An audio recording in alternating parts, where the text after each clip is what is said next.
Welcome back guys, my self Piyush Goyal, company secretary from Jaipur. और दोस्तों, आज हम बात करने वाले हैं आपसे क्लास एक्शन सूट, जो कि कंपनीज एक्ट 2013 में डिफाइन किया गया है।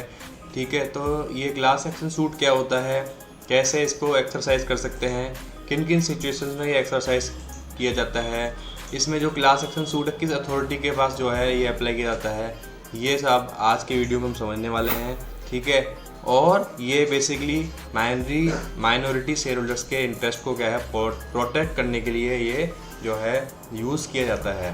ठीक है, तो क्लास एक्शन सूट हम बात करें तो एक क्लास एक्शन सूट जो है एक लीगल रेमेडी है जो कि अवेलेबल है section 245 of the companies act 2013, जो कि share holders, depositors, debenture holders को कलेक्टिवली जो है क्या कर सकता है, उनके इंटरेस्ट को प्रोटेक्ट करने के लिए ये जो है लीगल रेमेडी यूज़ की जाती है। माइनॉरिटी शेयर होल्डर्स को ऑपरेशन मिसमैनेजमेंट के केस से जो है ये रिलीफ प्रोवाइड कराता है जब मेजॉरिटी शेयर होल्डर्स अपनी पावर्स की मिसयूज़ कर रहे हैं। ठीक है, कंपनी को क्या है अपनी पर्सनल प्रॉपर्टी समझ रहे हैं, तो उस केस में ये जो है लीगल रेमेडी यूज़ की जाती है। ये सूट जो है NCLT के पास जो है फाइल किया जाता है by request majority number of members और depositors when company actions are prejudicial to their interest. Tribunal क्या है इशू कर सकता है orders to stop the ultra vires act, prevent breach of company rules, declare resolution void, award damages for fraudulent act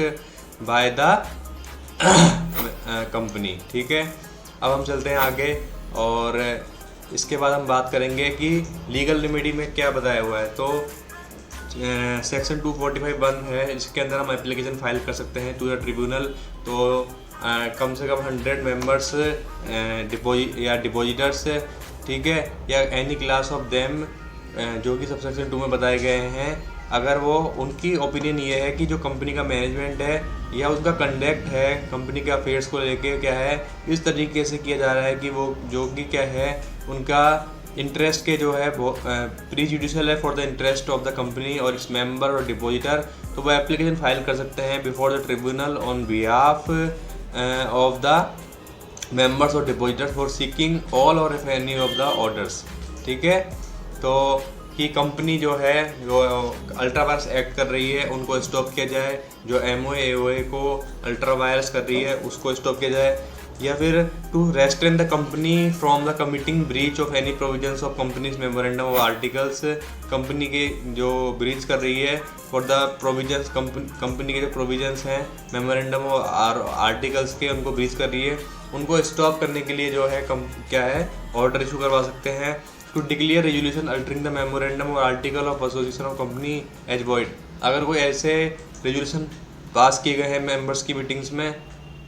memorandum को alter करने के regarding या article को अल्टर करने के रिगार्डिंग, ठीक है, जिनसे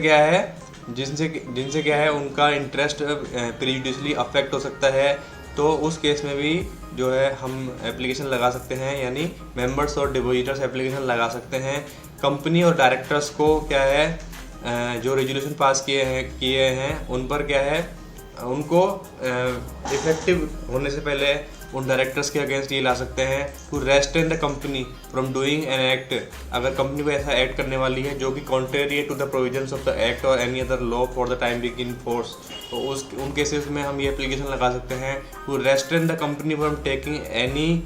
taking action contrary to any resolution pass by members, अगर कंपनी कोई ऐसा एक्शन ले रही है जो कि कॉन्ट्रेरी है जो कि रेजोल्यूशन पास किया है मेंबर्स ने, तो उस केस में भी हम कर सकते हैं। कंपनी और it's director for any fraudulent और अनलॉफुल एक्ट और ओमिशन और कंडक्ट और एनी लाइकली एक्ट और ओमिशन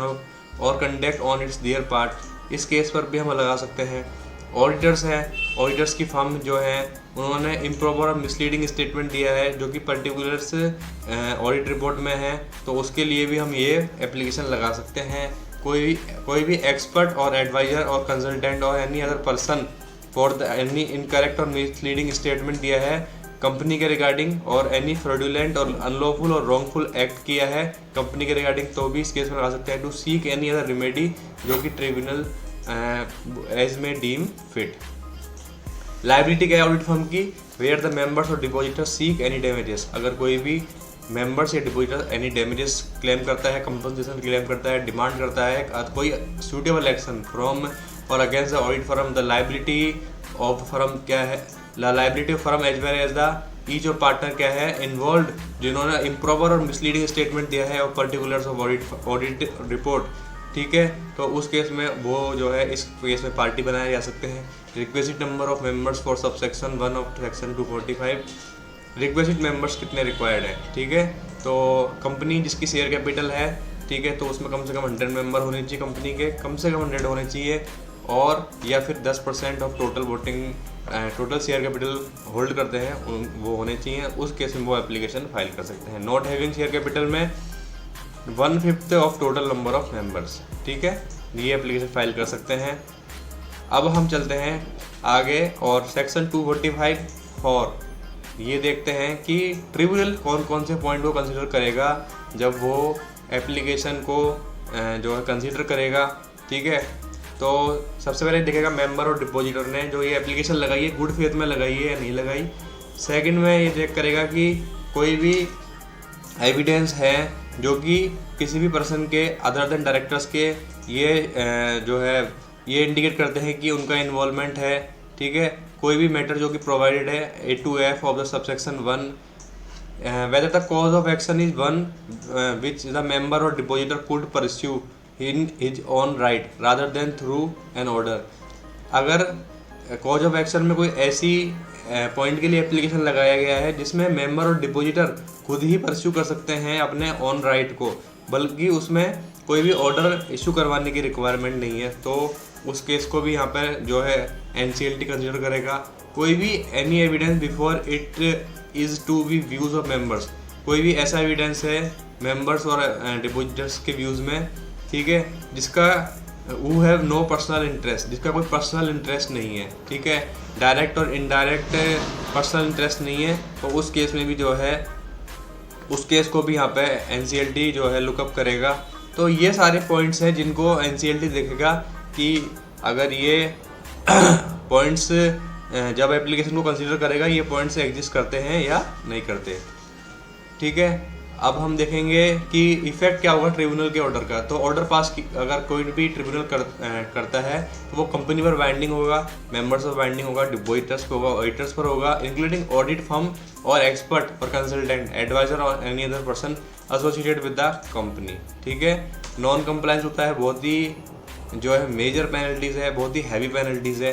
तो ऑपरेशन एंड मिसमैनेजमेंट के केस जो है NCLT में काफ़ी जो है पेंडिंग्स रहते हैं, क्योंकि ये डिस्प्यूट जो है जनरली कंपनी के अंदर मोस्टली कंपनीज के अंदर जो है फाउंड जो है मिलता है। तो इसलिए अगर आपको कोई भी एप्लीकेशन इसमें फाइल करनी हो तो